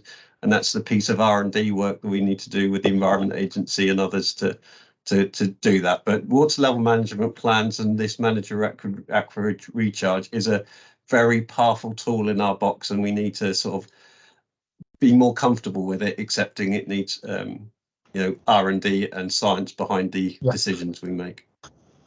Thanks. John Meehan. Yeah, it was just a point of clarification. Did you say, John, that one of the issues is good to get the water into the aquifer, but difficult to get it out again? And is that a real problem then? And I wondered if you kind of got any thoughts about why we're struggling to get the water back out. You may have said it and I may have missed it, but there would, because a lot of agriculture has many boreholes going into crag aquifers and getting water out, we thought was the easy bit, and we thought the challenging bit would be getting water in. Yeah. And with hindsight, we should have done a better assessment of the properties of that individual crag aquifer, and it's to do with transmissivity, and different crag aquifers have different ability to transfer water. So when you're sucking it hard, the water doesn't come back to the point. Now, we could use that horrible word called fracking, which I wouldn't want to be associated with, and try a directional drilling approach that could change the properties of the release of water from that aquifer. But what we're saying is future schemes, you've got to do an assessment of the resource, not just how well you can get water in, which is what we spend a lot of time worrying about, but just to check it will come out once you've got it in there. So it's, yeah, we're learning the whole idea. This was an exemplar that would give learnings to other people who want to follow it. Yeah. Yeah. Okay. Yeah. Innes. John, hello. Hi, You know Innes. I'm a great supporter of what you've been doing down at Felixstowe Hydrocycle. Quick question, John. Do you want to just talk me through? I understood when I visited that there might be some energy benefits as well, because I know we've got Giles Bloomfield on the line. There's a cost to pumping water up and over a sea defence. My understanding was that, in fact, the system put in at the Felixstowe Hydrocycle to push the water back up inland was slightly more energy efficient than pushing it out over the breakwater. Is that the case? I'm sorry if I've misled you. I would say it's probably the other way. And one of the things we're conscious about is if we pump that straight to field, it's only getting pumped once. If we pump it into an MAR, sorry, the standard is you pump it into a reservoir and then you pump it in the summer back out to the crops. So that's pumping twice. In this case, we're pumping it once into the MAR, and because its yield is too low to service an irrigator, we're then having to pump it into a reservoir 2, and then pump it out again 3. So even though it's got a lot of plus points, its carbon footprint is not particularly good on this site.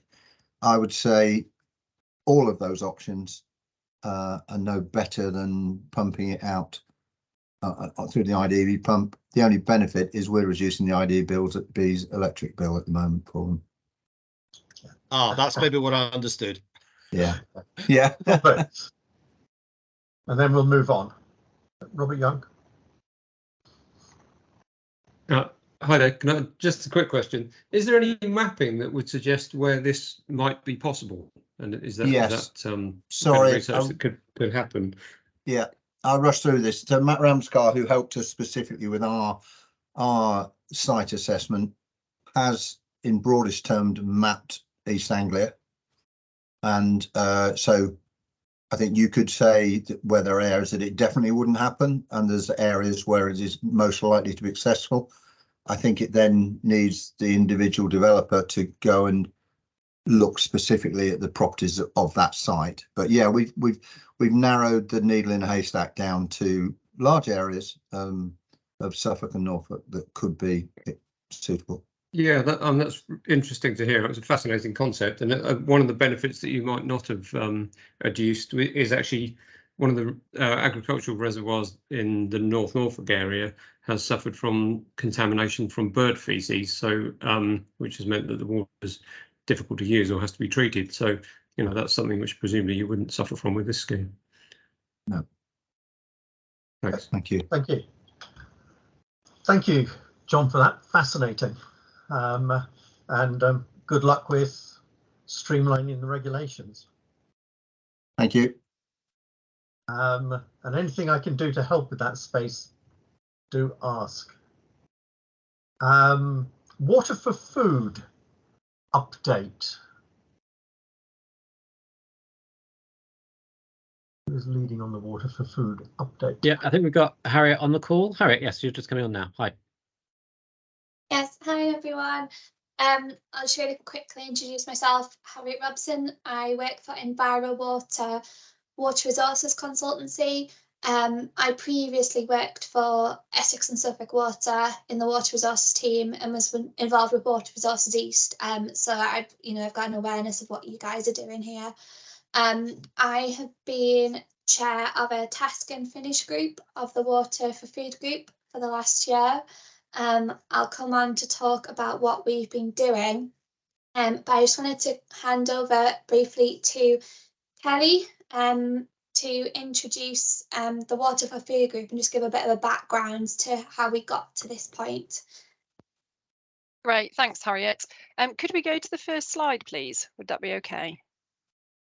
And if you want to click through, yeah, there's just to click. Yeah, if you want to pop it all on the slide, that's fine.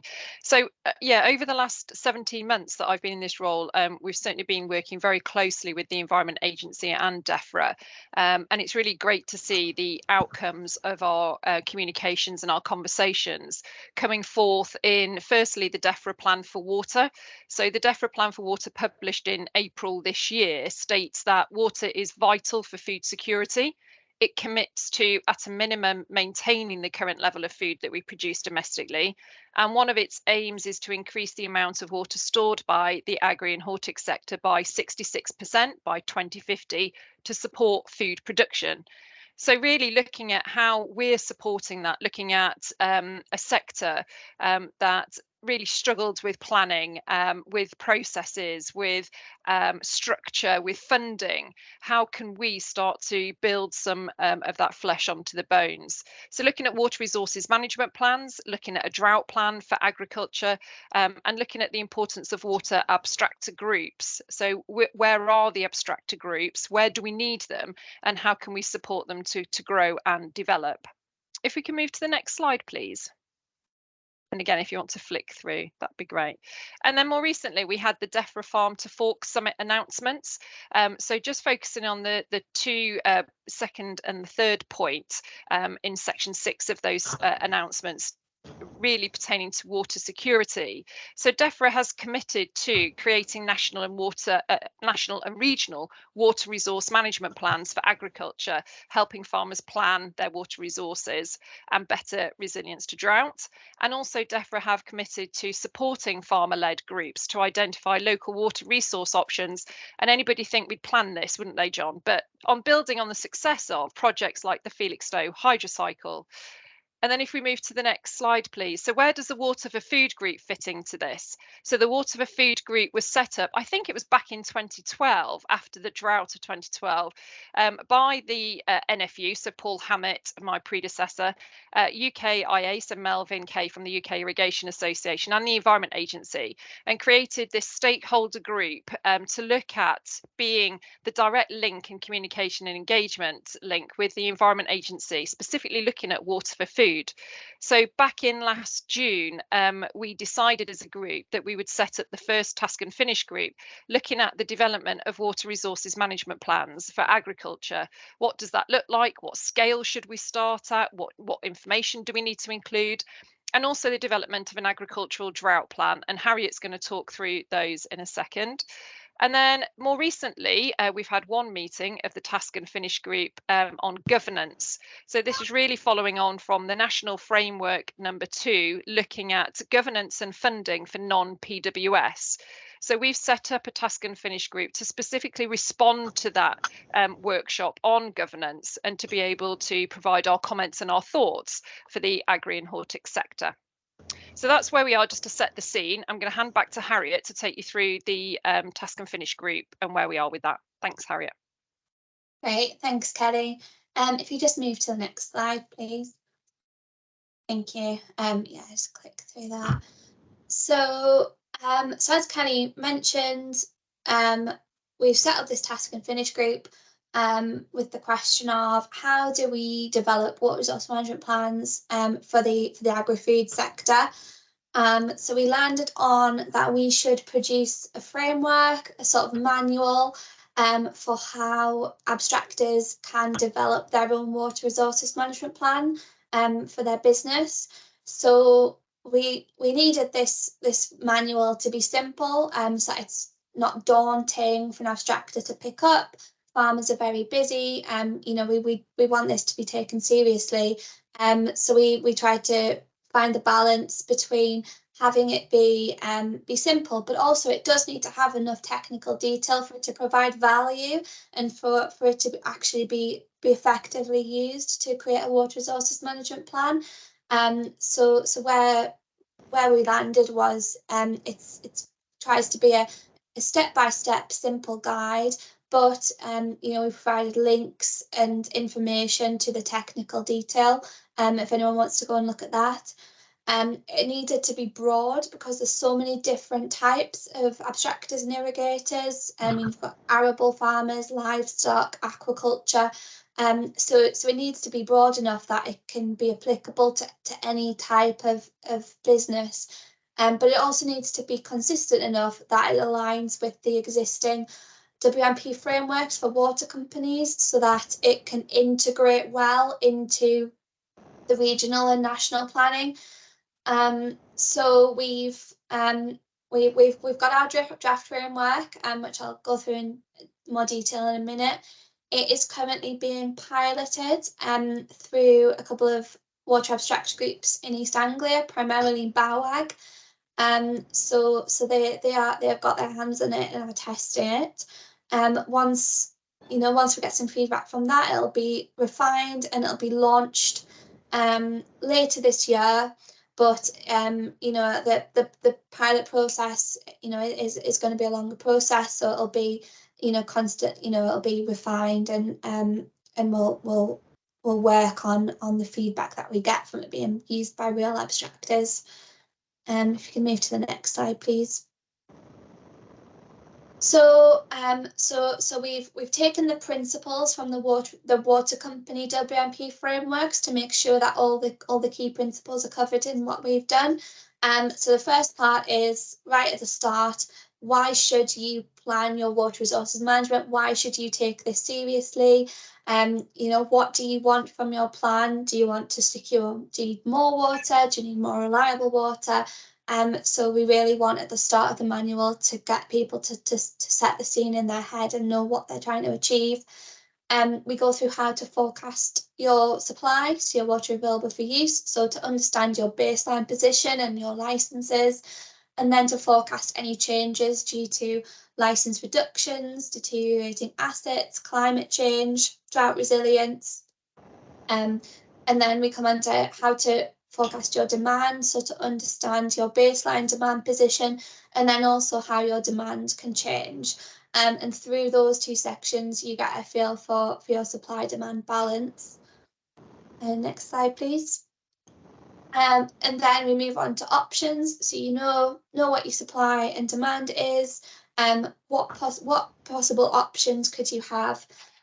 So we talk about supply options, reservoirs, transfers, trading, demand options. So reducing your demand for water efficiency, or changing how you use your water. And then we talk you through how to select your best option. So how to look at the costs and value of the options. So the idea is for this to be an investment plan overall. And then the manual will be provided with a data template which reflects the water resources planning tables, so that that'll facilitate pulling all your data together, and also hopefully means that it can translate into the water resources planning tables that you have on a regional scale. Next slide, please. Thank you. So this is going to have to be a tiered approach.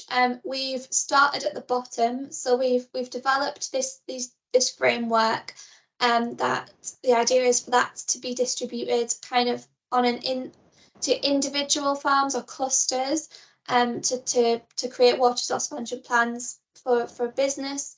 And then these can be aggregated within catchment partnerships or water abstractor groups, which, as Kelly mentioned, is one of the wills from the DEFRA plan, is to facilitate the development of water abstractor groups. And then the ambition is for this to feed upwards into the regional planning. So how can we go from having, individual abstractors understand their water resources management and feed that up into having a regional picture of the needs of the agri-food sector. Slide, please. Or is that it? Yeah. So I focused on the water resources management plan. We also are producing a drought plan framework. That's a similar thing, where it talks and abstracts you through how to create that drought plan, which I'm going to focus more upon in the WA drought group. I'll go through that later this week. But again, that's supposed to be a short-term tactical plan, whereas the water resource management plan is supposed to be a longer-term investment plan. So they're two separate things, but they sort of sit side by side, and they're both designed to reflect how the water companies and Environment Agency do their planning, so that those can feed upwards. Yeah, so that's a very quick whistle-stop tour of what we've been doing for the last year in the Task and Finish group. Thank you very much. Looks like very useful outputs that people will be able to use going forward. One or two questions at most. And if one, Catherine, and then Philip. No, two questions. I'm afraid Ben. Hi, Harriet. Thanks very much for your presentation. I was just wondering when the framework might be available for sort of viewing. Well, it's it's being actively piloted now. So it is being viewed by real abstractors in Norfolk. We are planning to at the end of the summer to review how that's gone, what the initial outputs are, and refine that into a version to distribute widely this autumn. And then that'll be it, being launched.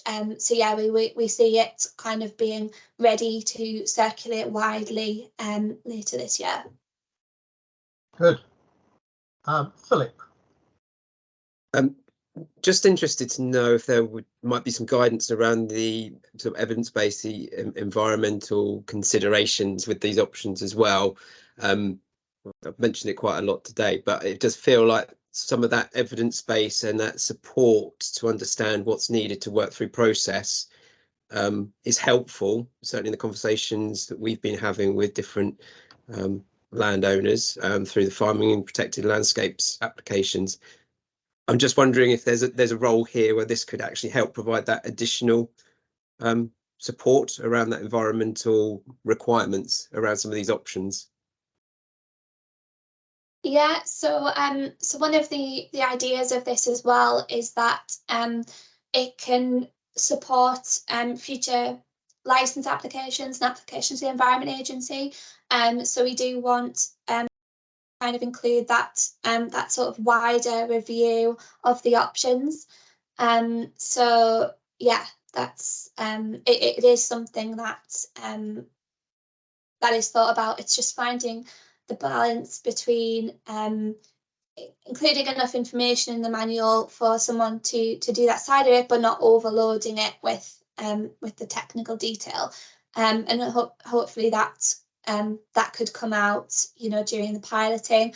And the Environment Agency have also been involved in every step with us developing this. So we've got their view as well on what should be in it, what shouldn't be in it. So yeah, I would hope that it does include some of that wider environmental consideration around the options that are being chosen. I think it's just about trying to address the stumbling blocks that are known about and trying to be as helpful and supportive as possible around those. Thanks. Yeah. Thanks. John, I'll allow you a 30-second question with a 30-second answer. Thank you. A little bit answer to your question, Philip. I think the one thing agricultural groups are understanding, we have to professionalise our approach so that maybe collectively we can operate in the same way that small public water supply company would. And this is really helpful structure to allow us to feed up from our catchment knowledge at the bottom to feed up. And the important thing is, how do we find the right place to connect and engage to give our regional groups the information they need to represent it. But in that is an understanding of what environmental ambition we lay against those decisions we're trying to demonstrate to people. So is it business as usual? Is it 2 degrees? Is it 4 degrees? I think it's crucial that we have that understanding of a correct environmental ambition for the plans we're trying to make. So thank you for the clarity on that. Thanks, John. Thank you. And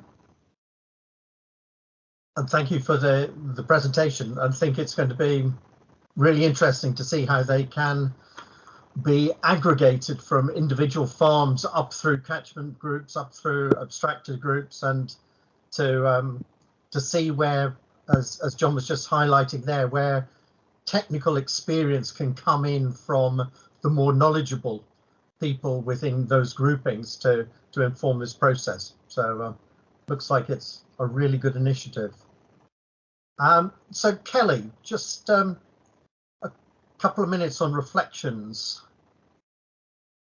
Yeah, so firstly, thank you very much for affording me a little bit of time to reflect on my role. So over the last 17 months. So it was 17 months ago I embarked on this chapter with the NFU as a National Water Resources Specialist. In some ways, that first day, that new kid on the block feeling was yesterday, and in others, it's a distant memory. I'm told we've come a long way in 17 months, and importantly, I survived the drought of 2022. So within the first few months, I realised that this area, this space, is very cluttered and complicated. What the agri sector needs is communication and certainty. The bottom line is water is becoming less available, and all sectors need to look at demand management and supply options for the future. So let's reflect on the cluttered and complicated. I made a list of the work packages just in East Anglia, just focusing on water resources when I started. And this really was to give me an understanding of where I needed to prioritise. I'm currently on line 74 of the spreadsheet. I've really appreciated the time afforded to me from the Environment Agency.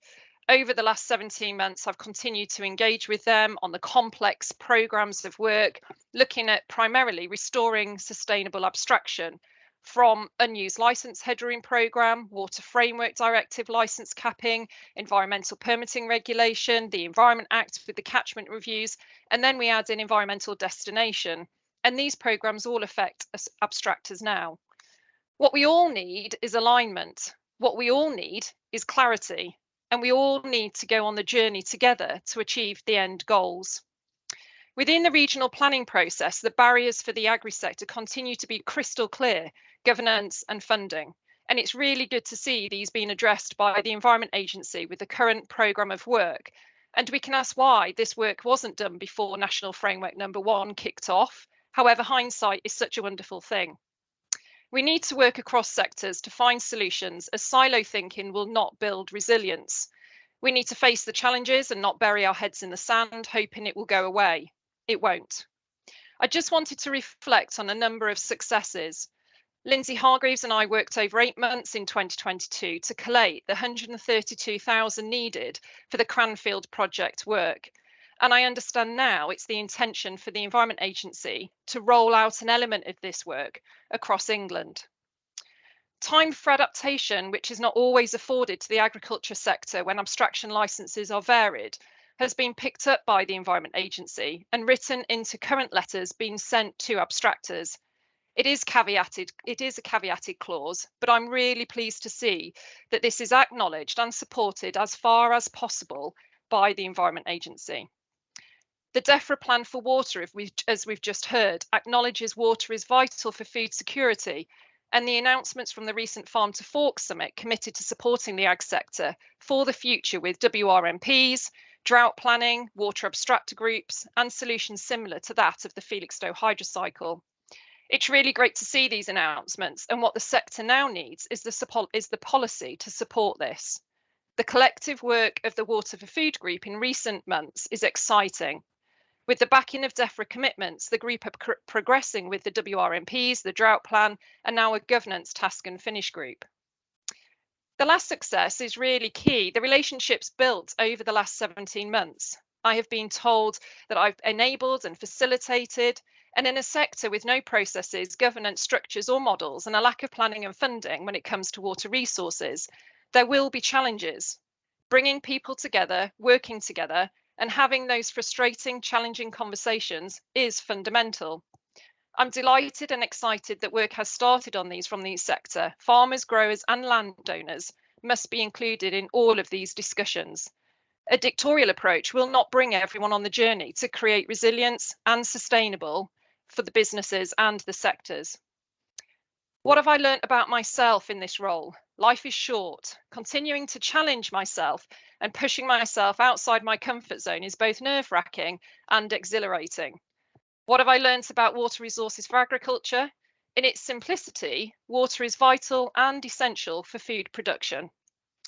I fail to understand how, if public water supply is a public good, the environment is a public good, why food is not a public good.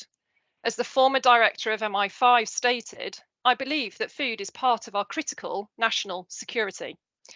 I believe that when changes are made to access to water for food production, there should be a food impact assessment undertaken. The implications of these decisions should be understood by all.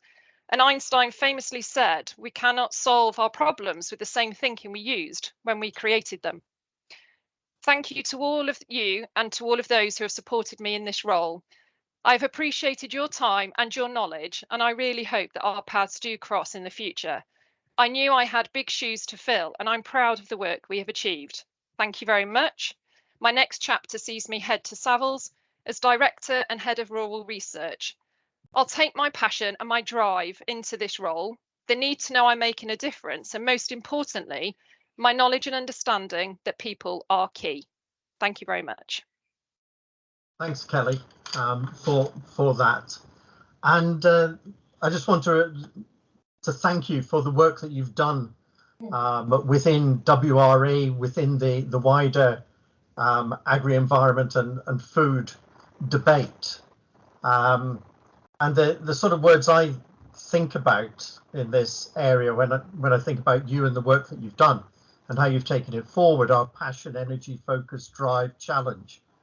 And all of that combined has taken this whole agenda forward.